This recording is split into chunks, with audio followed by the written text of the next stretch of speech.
सुप्रभात बच्चों, मैं स्वाति कुमारी हिंदी की कक्षा में आप सभी का स्वागत करती हूँ। बच्चों, पिछली कक्षा में मैंने आप सभी को वर्ण विचार पढ़ाया था और वर्ण विचार ही हमारा चल भी रहा था। वर्ण विचार में हम लोगों ने स्वर वर्ण के बारे में विस्तार से पढ़ लिया था और स्वर वर्ण हमारा पूरा भी हो चुका था। ये हमारा समाप्त था स्वर वर्ण। आज मैं आप सभी को व्यंजन वर्ण पढ़ाऊंगी। वर्ण के दो भेद कौन थे? स्वर वर्ण और व्यंजन वर्ण। स्वर वर्ण हमारा समाप्त हो चुका था। अब हम लोग आज व्यंजन वर्ण के बारे में पढ़ेंगे।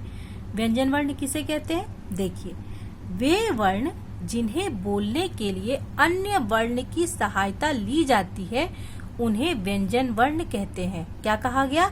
वे वर्ण जिन्हें बोलने के लिए अन्य वर्ण की सहायता ली जाती है, बिना सहायता के इसका उच्चारण नहीं हो सकता है, तो सहायता लेकर उच्चारित होने वाली वर्ण व्यंजन वर्ण कहलाते हैं। अब जैसे हम लोगों ने स्वर वर्ण के बारे में पढ़ा था, तो स्वर वर्ण के बारे में क्या था? वे वर्ण जिन्हें बोलते समय अन्य वर्ण की सहायता नहीं ली जाती है उन्हें स्वर वर्ण कहते हैं। स्वर वर्ण के बारे में क्या कहा गया? कि वे वर्ण जिन्हें किसी अन्य वर्ण की सहायता के बिना ही उच्चारित कर दिया जाता है, उनका उच्चारण करते समय किसी अन्य वर्ण की सहायता नहीं ली जाती है। लेकिन व्यंजन वर्ण के बारे में क्या कहा गया? कि वे वर्ण जिन्हें बोलने के लिए अन्य वर्ण की सहायता ली जाती है उन्हें व्यंजन वर्ण कहते हैं। उदाहरण के लिए क, ख, ग, घ इत्यादि। इत्यादि मतलब ज्ञ तक, ये सब व्यंजन वर्ण हैं और इनका उच्चारण हमेशा स्वर वर्ण के सहयोग से ही होता है। बिना स्वर वर्ण के सहयोग के बिना आप कभी भी इनका उच्चारण नहीं कर सकते। जैसे देखिए, क है, इसका उच्चारण कीजिए। क, आप पाएंगे कि क का उच्चारण आप किए, बाद में अ का उच्चारण होने लगा। जैसे यहाँ अ है, ये स्वर वर्ण का है। इसे जब हम उच्चारण करते हैं तो कितने भी देर तक बोलो अ का ही स्वर आएगा। आ, इसका आप उच्चारण कीजिए, आ ही आएगा। लेकिन जब आप क का उच्चारण करते हैं तो उसमें पता चलता है कि क के साथ साथ अ का भी उच्चारण हो रहा है। ख में भी ख के साथ साथ अ का भी उच्चारण होता है। तो व्यंजन वर्ण वे वर्ण होते हैं जिनके उच्चारण करने के लिए हमें अन्य वर्ण की सहायता लेनी पड़ती है। मतलब अन्य वर्ण कौन? तो स्वर वर्ण। व्यंजन वर्ण का उच्चारण कैसे होता है? तो स्वर्ण वर्ण की सहायता से होता है। ये समझ में आ गई? अब देखो, व्यंजन वर्ण की संख्या कितनी होती है? 33। व्यंजन वर्ण की संख्या कितनी बताई गई है? 33 बताई गई है। ये आपको हमेशा याद रहना चाहिए कि व्यंजन कितने होते हैं? 33 होते हैं। अब देखो, व्यंजन वर्ण के भेद कौन कौन है? इसको समझने से पहले मैं आपको इस चार्ट को अच्छी तरह से समझा देती हूँ। ये मैंने पूरा व्यंजन वर्ण के मामले में बनाया है। इसे आपको मैं जब अच्छी तरह से समझा दूंगी तो आपको व्यंजन वर्ण के भेद यहीं से निकल जाएंगे। देखिए, सबसे पहले आपने पढ़ा ना, क ख ग घ अंग, च छ ज ज ञ, ट ठ ड ढ ण, त थ द ध न। तो देखो, ये हिंदी में क ख ग घ अंग, च छ ज ज ञ, ट ठ ड ढ ण, इस तरह से जो बने हुए हैं 25 वर्ण, इनको वर्ग में बांटा गया है। जैसे क ख ग घ अंग, इनको क वर्ग में डाला गया है। ठीक है, क इसका मुखिया होता है इस वर्ग का। ये एक परिवार है, क वर्ग परिवार, इसको क वर्ग कहते हैं। फिर च छ ज झ ञ, इनको च वर्ग कहते हैं।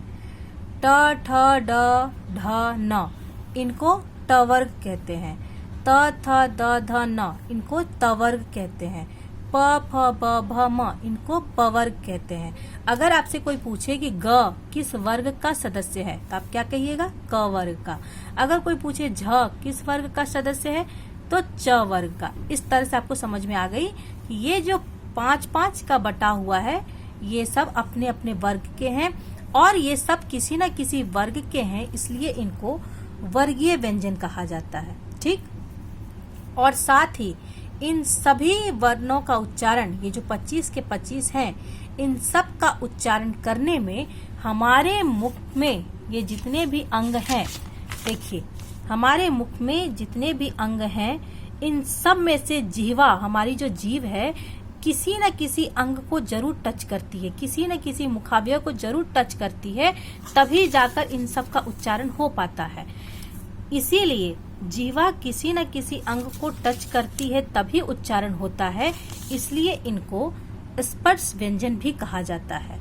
अगर आपसे कोई पूछे कि ये 25 व्यंजन किस नाम से जाने जाते हैं, तो स्पर्श व्यंजन के नाम से भी जाने जाते हैं, और ये सभी किसी न किसी वर्ग के हैं, इसलिए इनको वर्गीय व्यंजन भी कहा जाता है। स्पर्श व्यंजन क्यों कहा जाता है? क्योंकि इनके उच्चारण में हमारी जो जीवा है, हमारी जो जीभ है, वो हमारे मुख के किसी न किसी अंग को जरूर टच करती है, तभी जाकर इनका उच्चारण होता है, इसलिए इनको स्पर्श व्यंजन कहते हैं। और ये सब भी किसी न किसी वर्ग के हैं, इसलिए इनको वर्गीय व्यंजन कहते हैं। एक ये हो गया। अब ये देखो 4, उसके बाद प फ ब भ म के बाद क्या आ गया? य र ल व। इसमें 4 ही है, इसलिए ये किसी वर्ग के नहीं है। किसी वर्ग का होने के लिए 5 होना जरूरी है। यहाँ है ना 1 2 3 4 5, इसमें तो 5 नहीं है, इसमें तो 4 ही है, इसलिए ये चारों किसी वर्ग में नहीं है। इनको अंतस्थ व्यंजन कहते हैं। कौन सा व्यंजन? अंतस्थ व्यंजन। उसके बाद तालव्य श, मूर्धन्त स, दंत स, ह, इनको ऊष्म वर्ण कहते हैं। ठीक। और ये जो मैंने बनाया है ट वर्ग में ड ढ, इसको 2 तरीके से लिखा जाता है। एक ड जिसमें नीचे बिंदी, एक ढ जिसमें बिंदी, और इन दोनों में बिंदी नहीं होती। इसको 2 तरीके से लिखा जाता है, इसलिए मैंने ब्रैकेट में दोनों तरीका लिख दिया है। तो ये जो है ड ढ, इनको उत्क्षिप्त व्यंजन कहते हैं। क्या कहते हैं? उत्क्षिप्त व्यंजन, ड ढ को। अब इसको अच्छी तरह से समझने के लिए पहले यहाँ देखो, एक वर्ण मान लो यहाँ लिखा हुआ है। वर्ण के इधर भी एक बिंदी है, इधर भी एक बिंदी है, नीचे भी एक बिंदी है, और ऊपर भी एक बिंदी है। इन चारों बिंदी के 4 नाम होते हैं। जैसे यहाँ अंग है, इसके यहाँ पर बिंदी लगी हुई है, तो यहाँ जो बिंदी है ये वाली बिंदी है, और इसके नीचे ये वाली बिंदी, जैसे ये ड ढ है, इसके नीचे भी बिंदी लगी हुई है, ये वाली वो बिंदी है। और इस वर्ण के यहाँ पे जो बिंदी है, जैसे आपने देखा होगा कई बार क ख ग ज फ, इन सब के यहाँ पर बिंदी लगी होती है, लगती है ना, वो ये है। और ऊपर जिसे अनुस्वार कहते हैं, वो ये है। तो इन चारों के अपने अपने नाम हैं। ऊपर जो बिंदी लगती है उसे अनुस्वार कहते हैं। जैसे नंदन लिखा हुआ है, इसके ऊपर अनुस्वार बिंदी लगी है। उसके बाद वर्ण के इधर जो बिंदी लगती है, जो यहाँ लगी हुई है, उसे पंचमाक्षर बिंदु कहते हैं, जो केवल एक के साथ प्रयोग होता है। वो कौन है? तो क वर्ग का 5वां वर्ण अंग पे, केवल अंग पर इस बिंदु का प्रयोग होता है। और वर्ण के जो नीचे लगती है, जैसे यहाँ है ड ढ, इन दोनों के जो नीचे लगी हुई है, ये वाली जो बिंदी होती है, इसे ताड़न जात चिन्ह कहते हैं। कौन सा? ताड़न जात चिन्ह। ये इन दोनों के नीचे जो बिंदी लगी है, इसे ताड़न जात चिन्ह कहते हैं। और इसका प्रयोग केवल 2 पर होता है। किस पे? अड़ा ढ, अड़ा अढ़। इसे उच्चिप्त चिन्ह भी कहते हैं, उच्चिप्त चिन्ह। और इन दोनों व्यंजन को उत्क्षिप्त व्यंजन भी कहा जाता है, जो यहाँ है अड़ा अढ़, उत्क्षिप्त व्यंजन। और इधर जो लग गया, इधर तरफ क ख ग घ, क ख ग ज फ, इनके पास जो बिंदी लगी हुई है, इसे नुक्ता कहते हैं, नुक्ता चिन्ह, इस बिंदी को। बात समझ में आई? अगर आपसे कोई पूछे कि वर्ण के जो ऊपर लगता है उसे क्या कहते हैं, कौन सी बिंदी, तो अनुस्वार। जो वर्ण के इधर लगता है उसे क्या कहते हैं, पंचमाक्षर बिंदु। जो वर्ण के नीचे लगता है उसे क्या कहते हैं, उत्क्षिप्त व्यंजन, उत्क्षिप्त चिन्ह या ताड़नजात चिन्ह। और जो वर्ण के इधर लगता है उसे कहते हैं नुक्ता चिन्ह। समझ में आई? जो यहाँ है, जैसे जमीन, जमीन में देखो यहाँ बिंदी लगी हुई है। समझ में आया? अब इसे, ये जो देखो 25 है, इसे क्या कहा गया, स्पर्श व्यंजन। ये जो 4 हैं, इसे क्या कहा गया, अंतस्थ व्यंजन। और ये जो 4 हैं, तालव्य श, मूर्धन्य स, दंत स, ह, इसे कहते हैं ऊष्म वर्ण। और अड ढ, इसे कहते हैं उत्क्षिप्त व्यंजन। तो इसी सब के आधार पर यहाँ का हमारा जवाब मिल गया। व्यंजन वर्ण के कितने भेद होते हैं? तो व्यंजन वर्ण के 4 भेद होते हैं। कौन कौन? स्पर्शी व्यंजन, अंतस्थ व्यंजन, ऊष्म व्यंजन, उत्क्षिप्त व्यंजन। ठीक है, अब इसको हम लोग डिटेल से समझते हैं। देखिए, व्यंजन वर्ण के भेद। व्यंजन वर्ण के 4 भेद होते हैं। कौन कौन? स्पर्शी व्यंजन, अंतस्थ व्यंजन, उत्क्षिप्त व्यंजन, ऊष्म व्यंजन।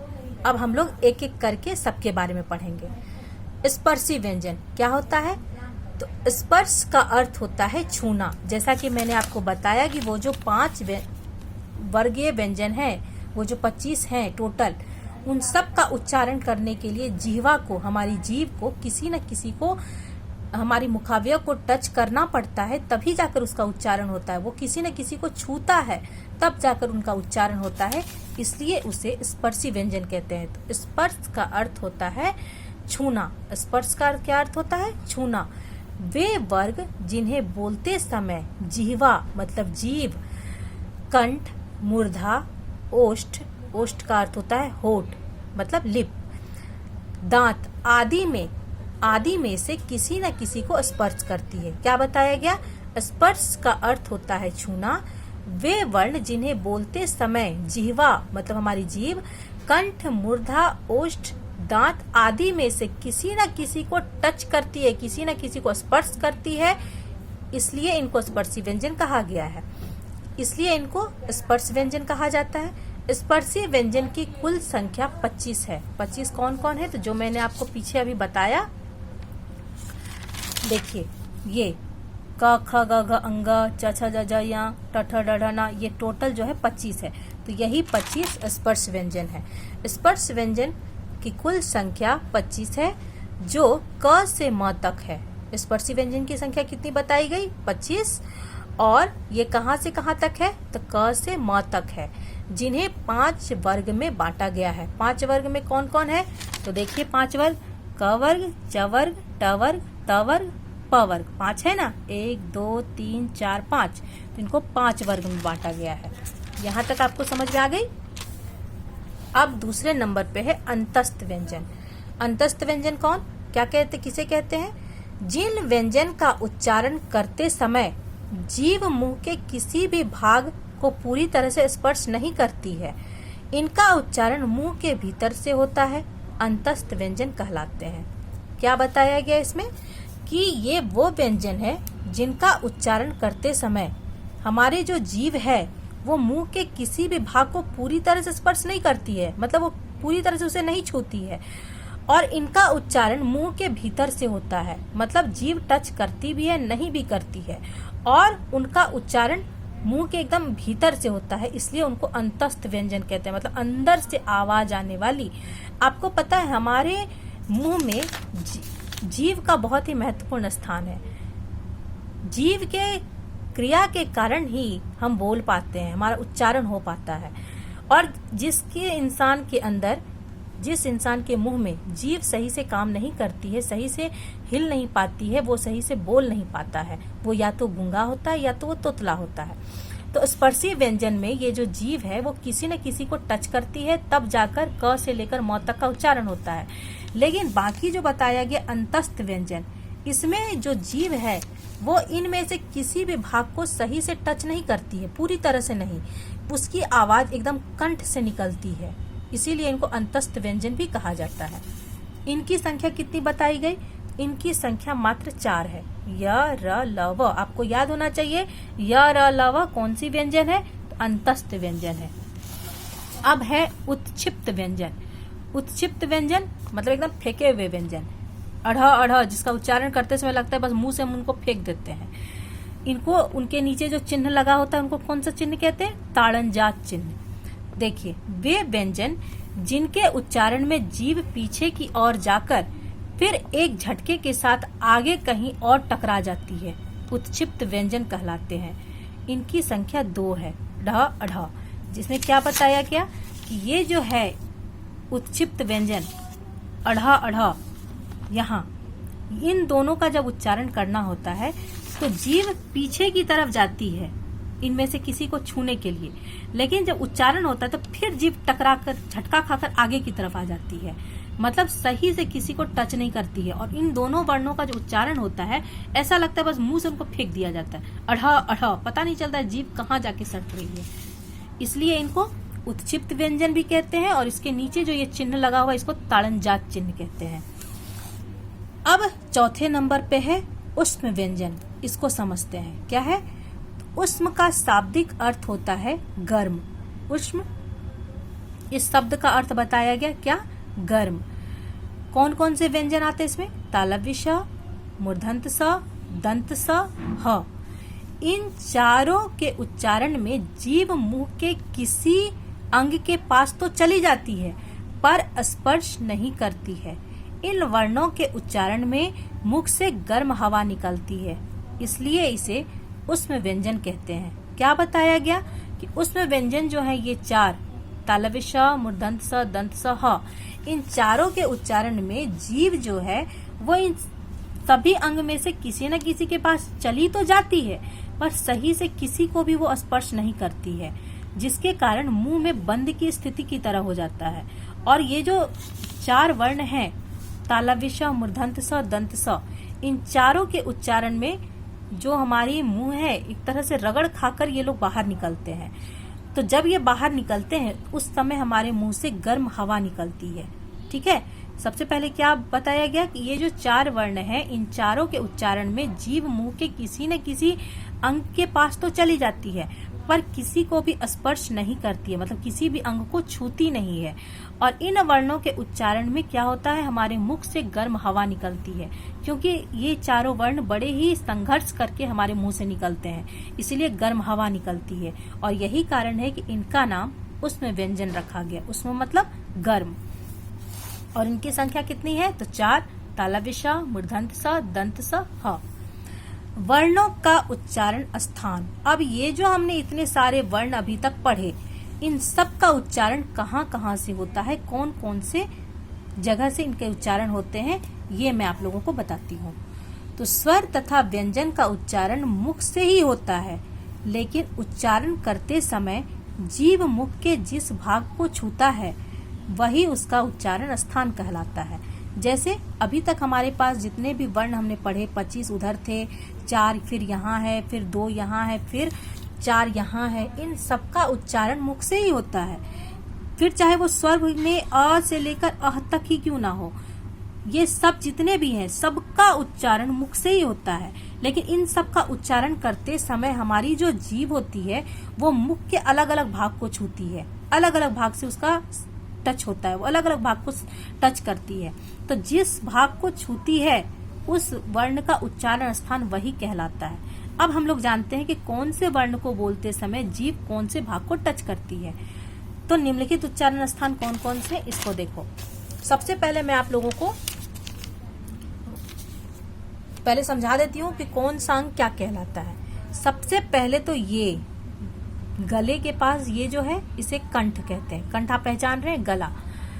उसके बाद ओठ, ओठ मतलब होठ हमारे, इसे आप पहचान रहे हो, ये ओठ है। और ओठ के अंदर जो इस तरह से बने हुए हैं ये दांत हैं, दांत को आप पहचानते हैं।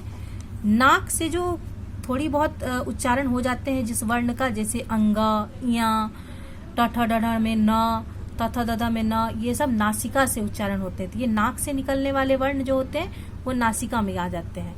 अब ये देखो इधर होठ से ऊपर, यहाँ